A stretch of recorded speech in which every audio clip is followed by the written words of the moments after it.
Thank you very much to our Executive Secretary Luke Bersamin. Please take your seats for his kind introduction.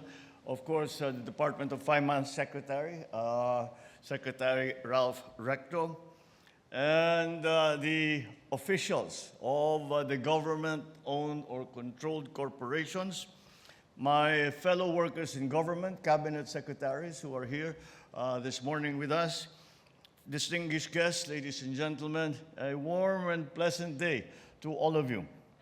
I am pleased to be here today to celebrate the invaluable role of government-owned or controlled corporations in the advancement of our society through this year's GOCC's Day. First, let me greet the organizer of this event, the Department of Finance, a happy 127th founding anniversary.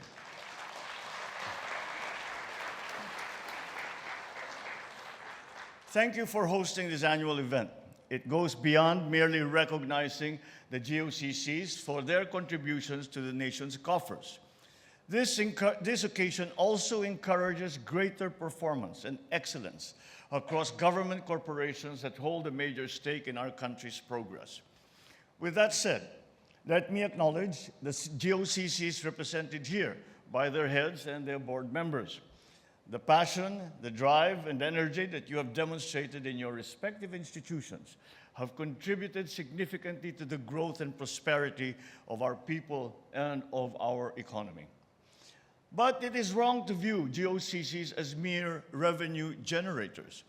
The truth is, GOCCs are chartered to be service providers first and profit centers afterwards.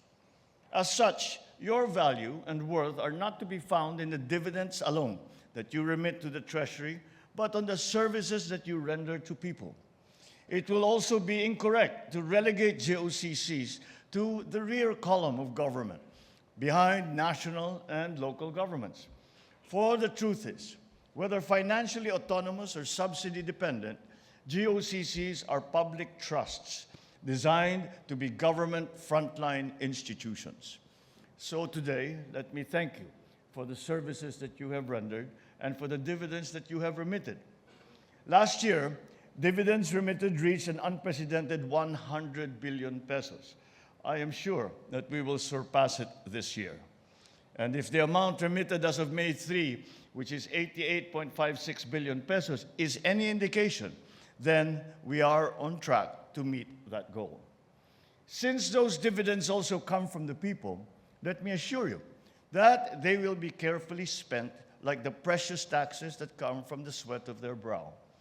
It will be plowed back to them through projects and programs that will improve their lives today and also create a better tomorrow for our children.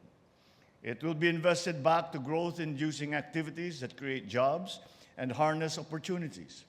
In the end, these dividends will yield more dividends, unleashing a virtuous cycle that lifts up those we serve to a higher standard of living. To put it in the proper perspective, the dividends are not being remitted to the government to be stored, but to help the people. For after all, they are the GOCC's true stakeholders. Our call for higher earnings is a call for efficiency, and this goes especially to the agencies that deal directly with the people. This should not be taken as a license to hike the fees that they pay. The established canon in setting fees and charges that common citizens pay remain inviolable, that they should only be enough to recoup the expenses made in rendering these services and should not be a pretext for profit. To the GOCCs, who by their mandate precludes them from remitting incomes to the public coffers, you can actually help the people by reducing the taxpayer subsidy that you require. But to the GOCCs who render essential services, the government's commitment to fund your operational needs remains steadfast and firm. Whatever the function is, I trust that you will all be practitioners of sound corporate governance. Let every unit in the GOCC sector stand as paragons of dedication to service and innovation, to be adept to changes and adaptable to new developments. To the men and women of the Department of Finance, I trust that you will remain immovable and judicious in promoting the fiscal health and accountability of our GOCCs. Down the road, where your building stands, is the kilometer zero marker in front of the statue of our national hero in Luneta. That is, however, for our road network. But insofar as our country's economic roadmap is concerned, the kilometer zero are your agencies, because projects can only move forward if you have found the revenues for them. Plans remain as dreams. Blueprints cannot move from being just wish lists. Rhetoric can never be a reality unless we marshal the resources. And that holds true for the GOCCs here. Your remittances will not only allow our economy to recover, but it would help cut our borrowings and lessen the pressure to inflict higher taxes on the people. I look forward to seeing a concerted, all-inclusive, whole-of-government approach in our development efforts, one that is true to our vision of the bagong Pilipinas that we aspire for our people.